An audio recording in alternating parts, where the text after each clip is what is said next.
보면 윤석열 총장은 본인의 소신과는 아무 상관없는 말을 언론에 많이 한 것 같습니다. 지금 윤석열 총장이 지시한 김학의 전 차관 사건에 대한 수사가 과연 보복성 수사가 아니라고 말할 수 있습니까? 김남국, 당시에 정말 책임있는 위치에 있던 사람은 쏙 빼고 윤석열 총장 가족 사건에 있는 이성윤 지검장과 그 라인 검사들만 문제 있는 사람들로 수사 대상으로 올려놨습니다. 또 국민의힘이 고발해서 관할 검찰청인 안양지청에서 수사 중이던 것을 자신의 측근이라고 할 수 있는 검사에게 재배당해서 대규모 수사당을 구성합니다. 대대적으로 수사하겠다고 나선 사건 내용도 너무 억지스럽습니다. 너무 억지스러워서 사적 감정까지 느껴질 정도로 찍어내기 보복성 수사가 강하게 의심됩니다. 검찰 스스로 이런 수사를 돌아보면서 공정한 검찰이라는 말을 입에 올리는 것이 부끄러울 것입니다. 어떻게 검찰권 행사를 남용하지 않고 있다고 말할 수 있을까요?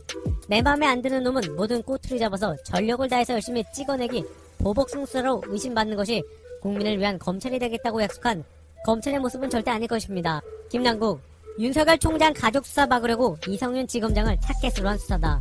1월 말 인사를 앞두고 정적 주기기용 수사다. 가족 수사에 대한 보복성 수사다. 김남국, 오해와 논란이 많을 수 있는 수사인 만큼 고발이 돼서 불가피하게 제한적으로 수사 절차가 진행되어야 한다면 검찰이 아니라 공정하게 경찰로 하여금 수사하게 해야 할 것입니다. 이것이 괜한 논란과 오해를 피할 수 있는 방법이고 검찰 조직의 안정을 위해서도 바람직합니다. 바로 김남국 의원이 지적한 이유 중 1월 말 인사를 앞두고 정적 주기기용 수사 부분에도 주목이 됩니다. 아주 발악하는 윤석열 검찰의 모습을 볼 수 있는 대목들입니다. 그리고 96만원 검사들은 도대체 어디서 뭐하는지 궁금해집니다. 김용민 의원 주말 몰두, 윤서방파 망했다. 한 장의 사진으로 모든 게 설명되는 검찰개혁을 위해 열일하는 김용민 의원의 주말 사진인데요. 바로 다음주 검찰개혁특별위원회의 수사권, 기소권 완전분리 발제를 위해 주말에도 몰두 중이라고 합니다. 바르고 우직한 모습에 주말에도 언론 플레이로 일삼는 윤서방과 검찰들이 초토화되기에 충분한 김용민 의원의 행보인데요. 검찰청법 폐지안과 공소청 관련 법안들도 함께 꼭 부탁드립니다. 초선들 화이팅입니다. 응원드립니다. 황교익, 구글 네이버, 김학의 검색, 소름. 이어서 김학의 관련된 황교안 칼럼니스트 소식인데요. 황교익, 구글과 네이버에서 각각 김학의로 이미지를 검색해보세요. 네이버에 심각한 문제가 있음을 직감하게 될 것입니다. 소름이 돋습니다. 저도 실제 검색해보니 구글에는 문제의 이미지들이 바로바로 보이는 반면에 네이버에서 김학의 이미지 검색 결과는 반듯한 마스크 사진만 가득 찼습니다. AI가 한다고 했는데 그 로직은 역시 사람이 짜는 것이었습니다. 언론개혁도 언론개혁이지만 포털개혁도 심각해 보입니다. MBC 스트레이트에서 네이버를 그리 때렸는데도 변화의 기미가 안 보이는 상황입니다. 가리는, 숨기는 자가 협력자다는 말이 떠오르는 대목입니다. 번외, 조민 국시 합격 막말의사 알고 보니 이번엔 임현택이라는 의사단체장이 조민 의사 국시 합격에 오늘 13만 의사들과 의대생들은 의대에 부정 입학한 무저격자가 흰 가운을 입고 의사 행세를 하면서 환자 생명을 위태롭게 하게 된 사태에 대해 의사 면허증과 가운을 찢어버리고 싶을 정도로 분노하고 개탄한다고 황당 발언을 이어갔고, 서민 당국대 교수 역시 숟가락을 얹으며 팁을 준다. 병원에 가면 의사 이름이 뭔지 확인하자. 혹시 개명할지도 모르니 어느 대학 출신인지 꼭 확인하자고 하고 흰소리를 이어갔습니다. 관련사 MBC 기자가 이들에게 일침을 가했습니다. MBC 송룡 기자, 언론이 어떤 이의 주장이나 발언이나 의견을 보도할 때는 그가 일반 국민에게 널리 알려진 인물이 아니라면 그의 주장과 함께 그가 어떤 인물인지에 대한 정보도 함께 제공해야 합니다.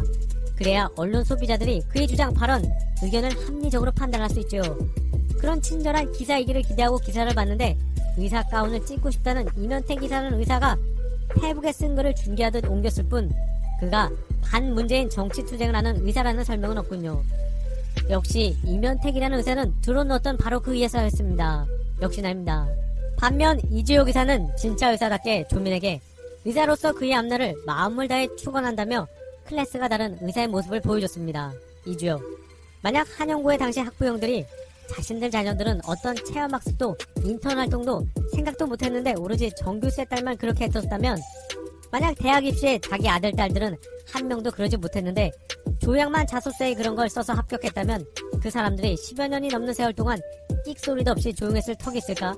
검찰보다 제일 먼저 그들이 더 난리를 쳤어야 맞다. 고대나 부산대 앞에 현수막을 치고도 남았다.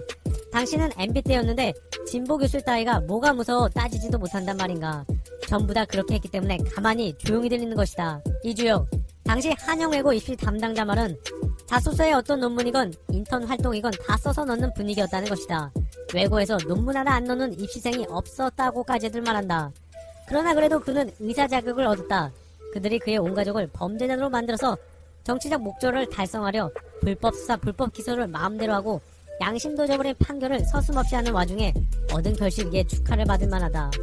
반정부 언론들과 수구 세력은 지금 와서 의사가 무슨 도덕과 고매한 인품의 상징이냐 운운하며 그의 자격에 흠집을 내고 싶어 안달복달 애를 쓰는 것을 보니 그들의 심정이 눈에 느껴져 눈물겹기까지 하다. 사실은 의사는 한 명의 과학자일 뿐이다. 의사가 아닌 다른 직종에 종사하는 국민들은 양심, 도덕이 의사들보다 더 떨어진단 말인가. 의사가 석가나 예수 같은 사람이어야 한다는 말할 수 없다. 진정 의사에게 중요한 것은 과학적 관찰과 의학적 진실을 전달하려는 태도이다. 그것이 의사의 명예이기도 하다. 그는 거짓이 진실을 이기고 어떻게 자기 가족을 올감해 왔는지 그 모든 전쟁을 똑똑히 보아왔을 테니 이제 어떤 의사가 되어야 할지 스스로 마음을 굳게 다지기 바란다. 이주여, 거짓말이 이기는 세상이 되어서는 안 된다는